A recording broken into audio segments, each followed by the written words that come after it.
eu sou a Carol do Responde Aí. Vamos bater um papo sobre introdução à estatística?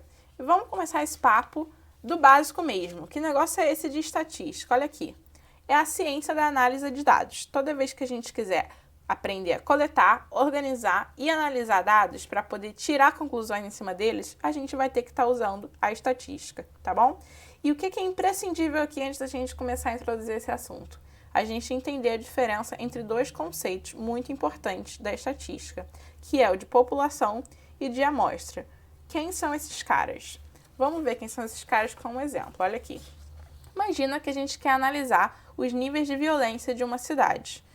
Pô, mas será que a gente vai ter que coletar os dados de uma cidade inteira? Daria muito trabalho, né? Coletar dados de um em um, bater de porta em todas as ruas da cidade. Isso às vezes vai ser inviável. Então, o que a gente pode fazer para coletar esses dados? A gente poderia, por exemplo, coletar dados de uma rua só da cidade, uma rua X da cidade. Isso aqui que a gente fez foi justamente escolher uma amostra dentro de uma população. Olha aqui, a nossa população seriam todas as ruas da cidade.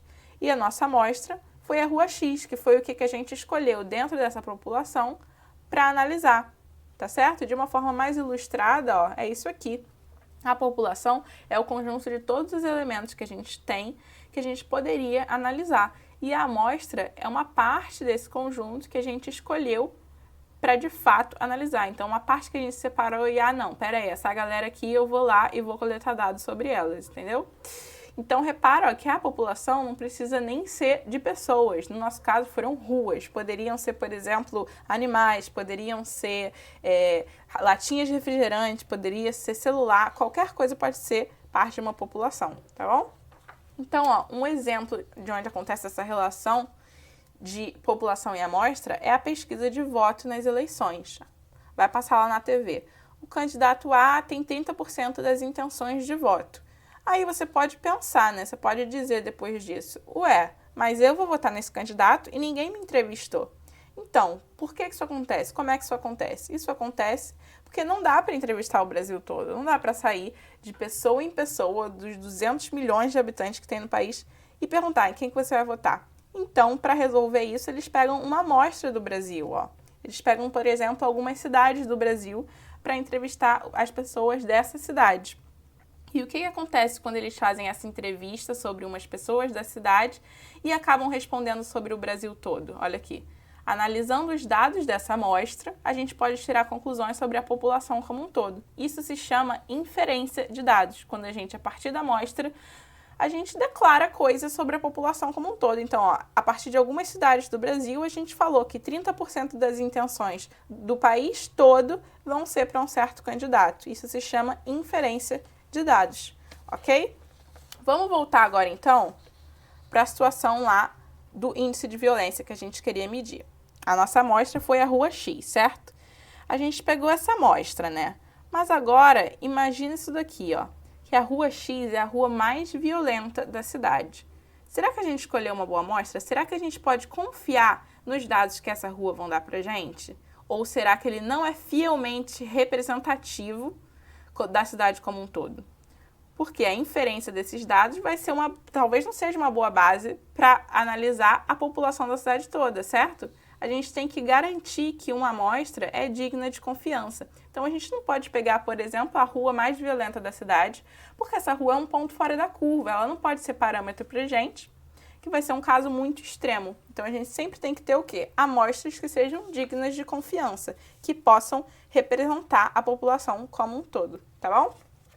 Tá bom, tô entendendo, mas agora vamos falar de outra coisa que a gente já falou, ó, muito nessa vida, variáveis, mas agora a gente vai falar sobre variáveis na estatística.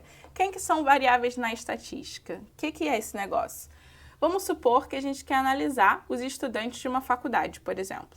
E aí a gente pode perguntar várias coisas para esses estudantes. A gente pode coletar vários tipos de dados diferentes sobre essas pessoas, como, por exemplo, esses dados aqui, ó. A gente poderia saber a cor de pele deles, o sexo, o desempenho acadêmico, que pode ser bom, médio ou ruim, a classe social, o número de matérias que eles já cursaram, até o tempo que eles demoram para ir e vir da faculdade. Mas como é que a gente pode classificar essa galera? Todas esses aspectos aqui que eu escrevi, ó, são variáveis. Mas será que eles são todos a mesma coisa? Não são, eles vão ter classificações diferentes. Vamos entender quais são essas classificações das variáveis. Uma variável na estatística, ela pode ser qualitativa, por exemplo. E sendo qualitativa, ela pode se dividir em dois tipos. Ela pode ser qualitativa nominal, tipo a cor de pele e o sexo dos estudantes, ou ela pode ser ordinal, tipo o desempenho acadêmico ou a classe social deles. Ué, mas qual a diferença? Como eu sei qual é qual? Reparem comigo, o desempenho ele pode ser ruim, médio ou bom. A classe social pode ser baixa, média ou alta. Reparem que tem sempre uma hierarquia aqui nesses dados. Eles vão sempre ter uma certa ordem. Então, a gente já vai saber que é o ordinal. Se não tiver nenhuma hierarquia, vai ser um dado nominal. Uma cor de pele, a pessoa pode ser negra, pode ser branca, o sexo pode ser feminino, masculino. Não tem nenhuma hierarquia aqui dentro. Então, quando não tiver uma hierarquia, só uma característica, vai ser uma qualitativa nominal. E quando tiver uma certa hierarquia, vai ser uma qualitativa ordinal, tá bom? Mas e se não for qualitativa? Se não for qualitativa, é quantitativa. Ó. Quantitativa vai poder ser discreta, que nem o número de matérias cursadas, ou contínua, que nem o tempo de translado que os estudantes têm.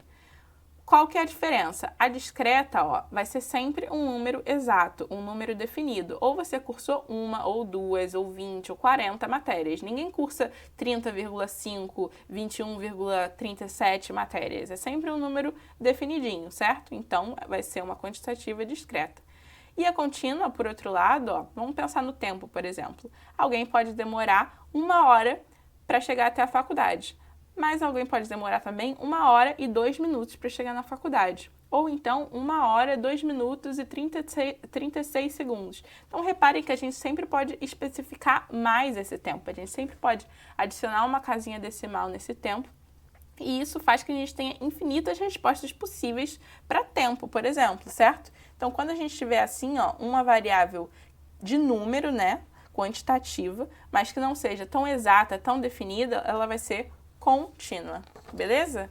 Muito conceito essa aula, eu sei, mas está chegando no final. Olha só, vamos ver agora o que é esse negócio de teoria da amostragem. A teoria da amostragem vai ser o estudo da relação entre uma amostra e a sua população. Como assim? Olha aqui, a gente já falou, né, que a gente vai tirar conclusões sobre uma população sempre a partir de uma amostra. Mas, ué, como é que a gente vai fazer isso? Como que isso funciona?